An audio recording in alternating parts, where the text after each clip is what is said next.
Hey, in this video, I'm going to be showing you how to get up to 30 more yards without increasing your club head speed even 1 mile per hour. Wouldn't that be a great trick if you could hit the ball past your buddies, start maybe even reaching par fives without raising your speed at all? There's some great tips coming up, so stay tuned.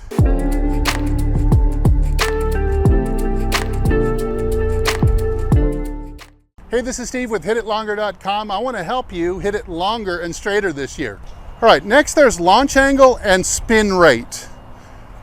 By manipulating these and getting them closer to optimal, you can add a ton of distance onto your drives. That drive in the opening, I'm going to put the stats for that up on the screen here. Didn't look like a 290 yard plus golf swing, did it? But everything was super duper optimal, from the strike, maximizing the ball speed, to the launch angle being high, and the spin rate you can see is very, very low.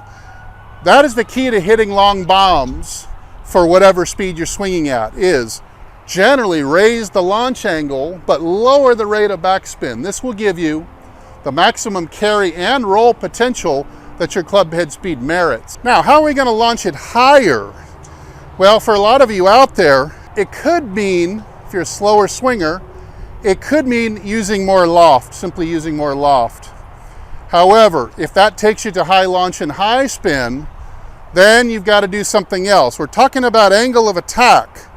I want you to go back and refer to that TrackMan chart up on the screen again. You can see the difference at 90 miles an hour between hitting down on the ball and hitting up on the ball is as much as 25 yards, and it increases the faster you swing. So it might be 30 yards or more if at 100 miles an hour. It's still 20-something yards at 80 miles an hour, so you're a slower swinger, still a nice chunk of distance. So what we're looking to do, you're looking to bring that thing in from the inside around the curve, bottom out, inside the ball where you reach the bottom of your arc, so you can strike up on it with an uppercut where you are either a little inside out or dead square with your path at impact. See, if I bottomed out 18 inches behind it and I hit up on this 25 degrees, you see I'd need a much higher tee. This is the exaggeration. I'd need like a 10-inch tee to hit that ball, but that would be the extreme. That's what long drivers try to do. They try to hit up on the ball as much as 10 degrees, and it allows them to use less loft. Less loft means less spin. That's it. Higher angle of attack means higher launch. There's our higher launch, lower spin combo that we're after. So how are you going to hit up on this thing? There's a couple ways here I'll go into. I've got other videos that talk about this, but I want you to see where I'm playing this ball. I'm playing this ball at least to the big toe of my left foot. So compared to the inside heel, or even worse, if you're playing driver in the center of your stance for some crazy reason still, you're probably hitting down on it, which means lower launch, and either you don't carry it anywhere so it doesn't go far, or you need a lot more loft. You go get fitted with the very high lofted driver, and now you get the low rising ball. Low launch, high spin does not go nearly as far as high launch, low spin. So get that ball up at least to the big toe. You really want to go for it. Go out here even more. It's almost like a trick shot, but I'll tell you, if you are really, really lacking in distance, and let's just say you're in a situation where you really can't speed train, you might be 82 years old watching this video, God bless you, that's great. You might not be able to go out and do strenuous activity anymore, so you're going to need to use all the mechanical advantages that you can. So better ball position, and make sure that that club is coming from here, not from here. You got to get that club coming from this angle into the ball so it can attack from the inside, come around the curve, and head upwards as the club path squares up. This is going to give you a heck of a lot more launch angle.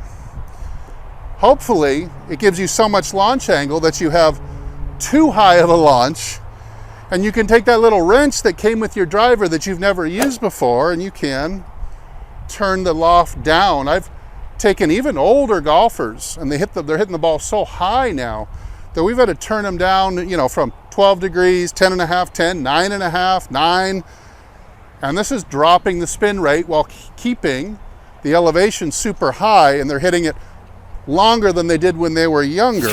And I'm gonna drop this down. I'm gonna try to swing somewhere in the vicinity of 90 or 92 miles an hour so you can see how to maximize this distance. So we're looking for shots over 250 yards at around 90 miles per hour would be the goal here. What that would mean is that proof of concept, but also I'm getting a lot out of a little. It's actually will work for you with some practice. So there's my ball position.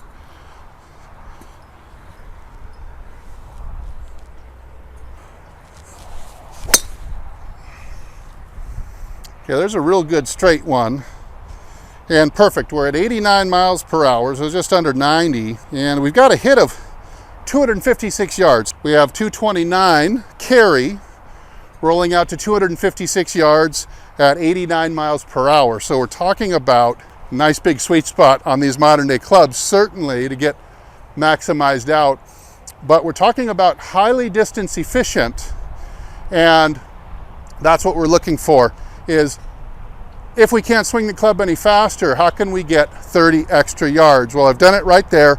I've added 39 yards onto the average drive while swinging 3 miles per hour slower than the average drive.